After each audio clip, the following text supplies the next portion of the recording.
लोकसभा निवडणुकीत अजितदादांच्या 4 पैकी 3 उमेदवारांचा दारुण पराभव झालाय। अजित पवारांना आपल्या बालेकिल्ल्यात देखील झेंडा रोवता आलेला नाहीये। मागच्या टर्मला मुलाला उभं केलं, तो हारला आणि आता पत्नी देखील पराभूत झालीये। त्यामुळे या पराभवाचा राष्ट्रवादीला मोठा झटका बसल्याचं बोललं जातंय। अजितदादांना बंडखोरी तर नडली नाही ना, असा प्रश्न देखील उपस्थित होतोय। अजित पवारांच्या राष्ट्रवादीचा पराभव का झाला, 4 पैकी तब्बल 3 जागा हातातून कशा निसटल्या, या पराभवाला नेमकं जबाबदार कोण हे जाणून घेण्यासाठी हा व्हिडिओ शेवटपर्यंत पहा।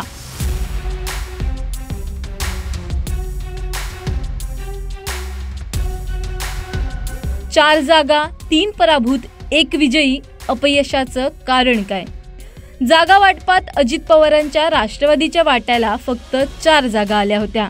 बारामती, शिरूर, धाराशिव आणि रायगड। रायगडची जागा वगळता इतर 3 जागांवर दादांचे उमेदवार पराभूत झाले। या 4ही जागांचा सखोल आढावा घेऊयात। बारामती लोकसभा मतदारसंघ, सुप्रिया सुळे विरुद्ध सुनेत्रा पवार। बारामती लोकसभा मतदारसंघातून शरद पवार राष्ट्रवादी विरुद्ध अजित पवार राष्ट्रवादी अशी लढत झाली। दोन्ही उमेदवार पवार घराण्यातील सदस्य। नणन विरुद्ध भावजय अशी अटीतटीची लढत झाली।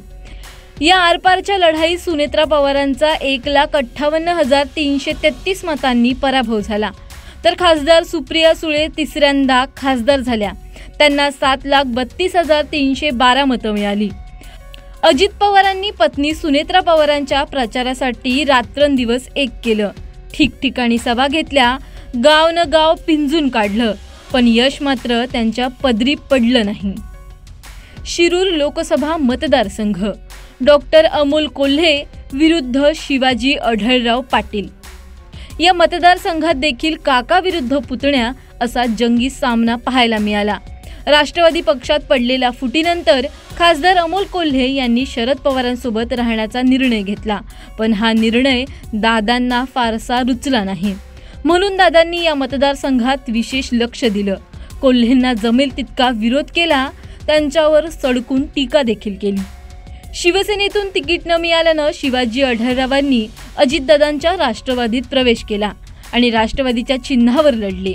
2019 साली अजितदादांनी कोल्हेंना प्रथम संधी दिली, तेव्हा अमोल कोल्हे विरुद्ध शिवाजी आढळराव पाटील असा सामना रंगला होता।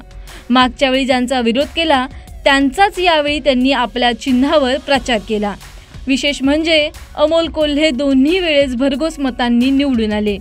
धाराशिव लोकसभा मतदारसंघ, ओमप्रकाश राजे निंबाळकर विरुद्ध अर्चना पाटील यांच्यात चुरशीची लढत झाली। ओमराजे शिवसेना ठाकरे पक्षाकडून लढले, तर अर्चना पाटील या अजित पवार राष्ट्रवादी पक्षाकडून लढल्या। ओमराजेंनी अर्चना पाटील यांचा तब्बल 3,29,846 मतांनी पराभव केला, तर ओमराजे निंबाळकर यांना 7,48,752 मतं मिळाली। ओमराजेंच्या विजयानं ठाकरेंना नवी उभारी मिळाली। बारामती, शिरूर आणि धाराशिव लोकसभा मतदारसंघात राष्ट्रवादीला अपयश आलं, मात्र रायगडची जागा काबीज करण्यात यश आलं। रायगड लोकसभा मतदारसंघ, रायगडमध्ये अनंत गीते विरुद्ध सुनील तटकरे असा चुरशीचा सामना रंगला। उद्धव ठाकरे पक्षाकडून अनंत गीते लढले, तर अजित पवार राष्ट्रवादी पक्षाकडून सुनील तटकरे मैदानात होते। 5,08,352 मतं घेऊन सुनील तटकरे विजयी झाले। 42,784 मतांनी अनंत गीतेंचा दारुण पराभव झाला। गीतेंच्या पराभवानं ठाकरेंना मोठा धक्का बसलाय। सुनील तटकरे हे अजित पवारांचे अत्यंत निकटवर्तीय मानले जातात, त्यामुळे तटकरेंच्या विजयानं थोडासा का होईना अजितदादांना दिलासा मिळाला।